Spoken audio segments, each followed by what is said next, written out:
Let's talk. We're taking it back old school, guys. I have the notepad here and everything. I'll be reading from the notepad. We're going to put aside the technology right now. We're taking it old school, right?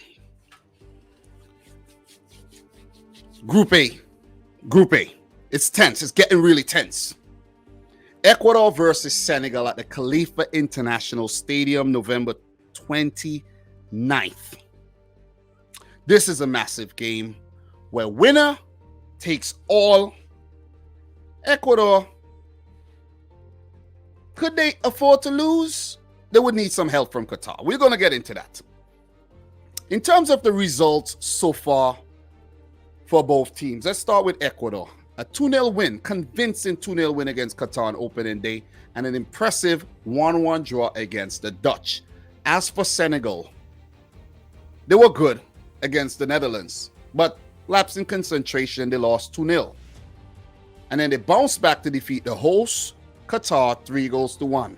Dismissing the host from the tournament, that's a statement. And now they meet Ecuador, one of the better looking teams at the tournament so far, right? The table reads in Group A. Netherlands on top with 4 points. Ecuador second with 4 points. Senegal third with 3, and Qatar without any points. In terms of the head-to-head between the two teams, there's been 2 previous meetings, 2 wins for Senegal. They met in an international friendly back in 2002, a 1-0 win for Senegal, where Senegal's head coach, Aliou Cissé, was involved at the back. He was part of the defense. They met in the LG Cup back in 2005. Senegal also won the game 2-1. We talk a bit about injuries and suspensions here. For Ecuador, they sweat in the fitness of their most prolific goal scorer in World Cups, Enner Valencia. He's surprised a lot of us. He's been really good. He's been deadly in front of goal. Scored 3 times so far. All of Ecuador's last, I think, 6 World Cup goals, at least all the goals at this 2022 World Cup has been scored by Enner Valencia. So if he's missing, I think they would lose a bit of venom up top because Michael Estrada has not done anything of note. He's the only player that, from what I know, from my knowledge, is dealing with injuries. But of course, you guys know players could pick up injuries during training. You know, they could twist an ankle coming off the bus, for crying out loud. Hopefully that does not happen. So let's see if Gustavo Alfaro makes a few changes. But I think Enner Valencia might be available. I just have a sneaky feeling he might be available. That might have been some Jedi mind tricks, if you think about it, with him being stretched off. So maybe Senegal will think he won't play. Who knows? But maybe Jeremy Sarmiento should be brought in for a Michael Estrada, who has done nothing so far at the tournament. Also, Jackson Sebas Mendes is actually suspended after picking up 2 yellow cards for this game. For Senegal, Chekou Kouyaté, of course, injured, and I think he's the only absentee so far. No player is suspended. Would Senegal make changes? Well, Aliou Cissé made some changes, and they worked. Famara Jeju came in. Jacobs came in at the back, and it worked. Is he going to tweak it a bit more? Maybe you don't want to change a winning 11, right? Maybe you don't want to. So it's left to be seen. Key insights for both teams. Ecuador. This is Ecuador's first FIFA World Cup match against an African nation. That's very interesting. Senegal. They are winless in both of their previous World Cup games against South American sides, with both of these coming in the final group game of the previous editions that Senegal took part in.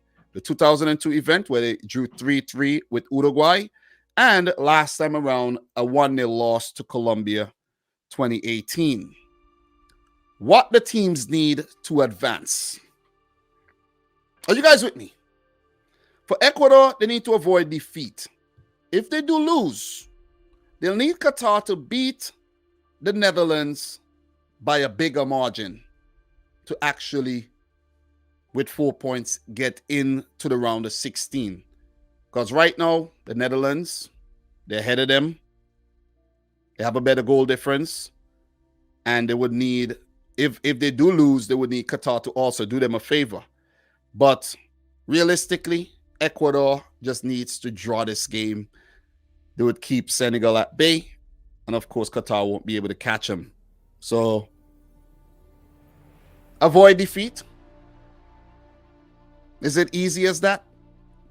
Yes, avoid defeat. But it won't come easy. I know Senegal are going to put up a fight indeed. So for Senegal, a win guarantees them a place in the knockouts because they will go up to 6 points. Ecuador would remain on 4. And they would need, well, for Ecuador, they would need help from Qatar then, right? But we're talking Senegal. A win would put them into the round of 16. They go out with a loss. With a draw, they need Qatar to win by a 3-goal margin versus the Dutch. I don't know if that's going to happen. I hope I got my math right with that one. My prediction for this one, this is very hard. This is very hard because Senegal have become progressively better as the tournament went on, right? Ecuador, they've just been good. So you have a team that's improving and you have a team that's been good. But for Ecuador, they're going to miss Mendes in the midfield.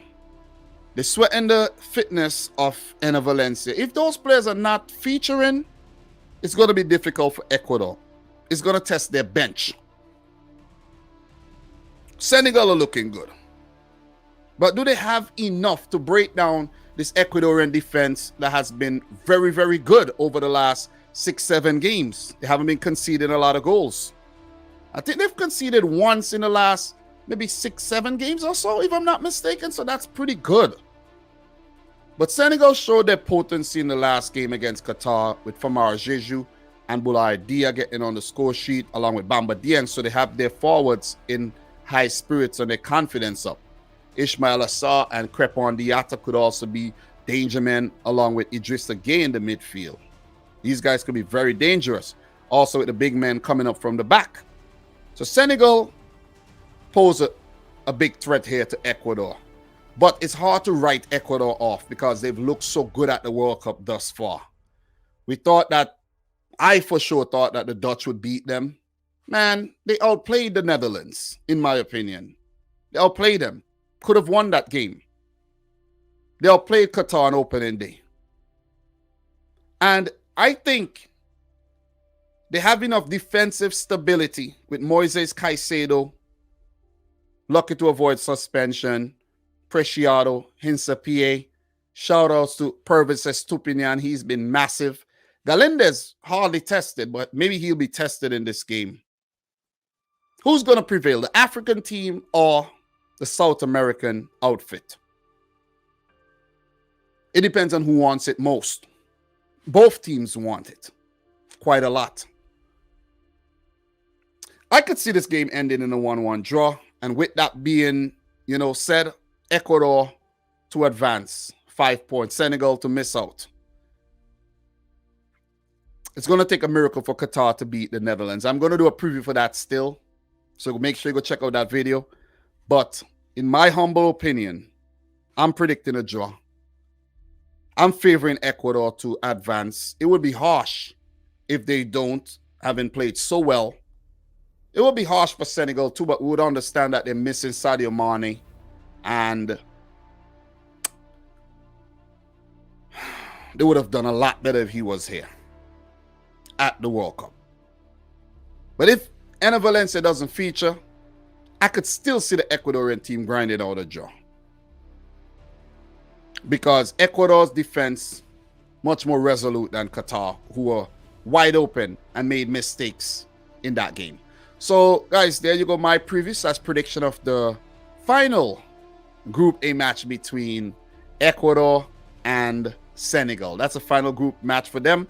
But one of these teams would definitely move into the round of 16. Could we see both of them move in with a draw? Ecuador go up to 5 points. Senegal go up to 4. Qatar destroy the Netherlands. Who knows, man? Who knows? But I'm not predicting that to happen right now. Go check out the preview for the Dutch game, though, against Qatar. Find out if I predict Qatar to lose all 3 games. But guys, I'm your boy Dom. Thanks for the continued support. Subscribe if you're new. Like the video if you haven't yet done so. Let me know if I missed any major talking points down below.